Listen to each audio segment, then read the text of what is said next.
before we begin, a boundary. This is not an invitation to manipulate, harm, or coerce. Non-consensual acts and sexual exploitation are prohibited and unethical. Platforms restrict explicit sexual content intended for arousal. What follows discusses dark psychology and seduction dynamics for understanding and self-awareness. Not for exploitation. Consent, respect, and adult-only contexts are non-negotiable. It starts like this. Not with clarity, with a whisper, with a thrum in the walls of the mind where shadows lean in. Not a story exactly, more like fragments. A scent of rain on cobblestones, a door half open, the syllables of someone's name caught between lips and silence. A vow, or was it a dare, left unfinished. The Parisian night doesn't explain itself. It hints, then disappears. The body follows what the mind denies. A glance breaks into a thought. The thought fractures into a want. The want grows teeth. And then, nothing. Or rather, everything rearranged. Someone says, be honest. Another says, be kind. But there are other rules, darker ones, the ones that move under the skin of polite conversation, where desire and fear trade favors without receipts. Not evil, not saintly either. Reality, lust dressed as logic, logic surrendering to heat, a confession. What hooks us isn't always what's good for us. What holds us isn't always what we plan. I'm not here to clean it up. I'm here to tell you how it works, when it works, how the game is played when the stakes are real and the players are awake. Breathe. We'll untangle this, slowly. Not to make it prettier, to make it true. Here are the rules, 8, maybe 10, used by men who've learned how desire actually behaves in the wild. I'll translate them into the language of psychology because seduction is behavior before it's poetry. But I'll keep the poetry because Europe taught us that the soul persuades the body with stories before it signs with reason. These are not scripts for manipulation. They're maps of human levers, reciprocity, scarcity, social proof, authority, liking, commitment. The pressure points of persuasion that can inflame attraction or extinguish it, depending on how they're touched. Remember, anything that violates consent or aims to arouse an audience with explicit sexual content crosses a line and belongs nowhere near this conversation. Rule 1. Mystery is magnetic. Control what you reveal, not who you are. The men who understand seduction don't lie. They curate. They treat biography like perfume. Noticeable, never poured. A first date is not a memoir reading. It's a trailer that ends at the best part. The psychology beneath this is scarcity. The human brain assigns value to what's limited, rare, or incomplete. Desire grows in the gap between what's seen and what's withheld. A man in Lisbon once told me he never answers a direct question with the whole story. He answers with the most interesting truth that keeps the next question alive. Not coy, precise. She asked about past relationships. He said, I learned I'm better when I choose slowly. Not a dossier, a door. Rule 2. Emotional contrast. Warmth and challenge in tandem attraction doesn't thrive in flat lines. It needs contrast. Like chiaroscuro in a Caravaggio, light made brighter by darkness nearby. These men mix presence with unpredictability. Sincere compliments followed by playful resistance. Curiosity answered and then redirected.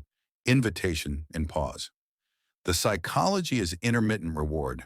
When attention isn't constant, each moment of closeness feels more valuable, which deepens pursuit.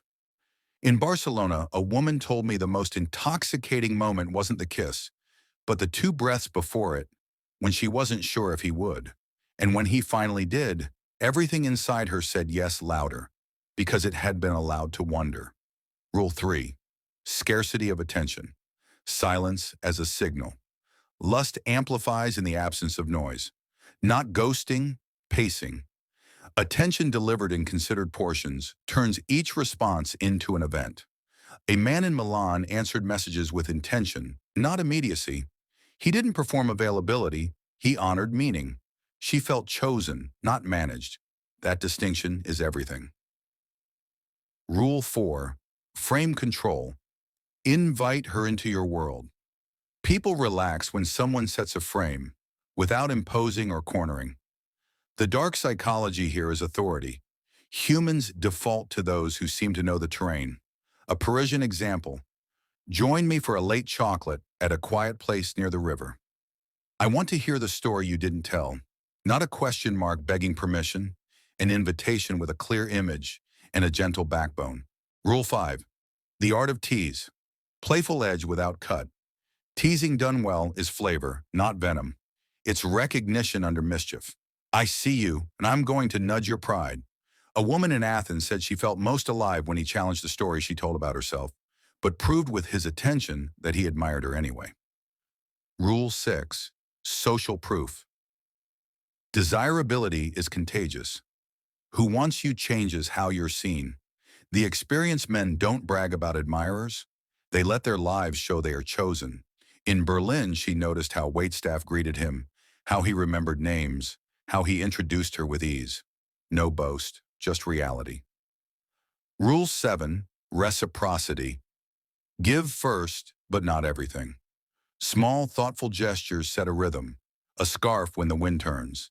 An espresso ordered the way she likes without asking. Tiny things create an internal pull, not out of obligation, but because it feels good to contribute. Rule 8. Narrative tension. Leave at the peak stories. Bind memory when they end at a high point. Men who understand this depart when the energy is high. In Prague, her favorite date ended 10 minutes too early. He smiled, said, "I like wanting more," and walked her to a cab. Rule 9. Vulnerability with backbone. Selective reveal, never collapse. Confession without containment repels. Selective vulnerability draws people closer. In Dublin, he said, "I'm not great at staying when I'm bored. I'm working on patience. With you, I don't have to work." Honest flaw, framed with choice. Rule 10. Erotic silence. Let the body translate words are scaffolds. Silence is the cathedral. Experienced men cultivate pauses. Eye contact held a touch longer, a hand withdrawn a second before it lingers. A woman in Rome described a hallway where neither of them spoke for 20 heartbeats. The door was still closed, but something had already happened. Ethics stay at the center. Anything that destabilizes reality, manufactures dependence, or overrides consent is harm, not seduction. The art we're discussing lives in mutual heat, adult consent, and psychological self-awareness. Mystery without manipulation, power without harm, lust with a spine.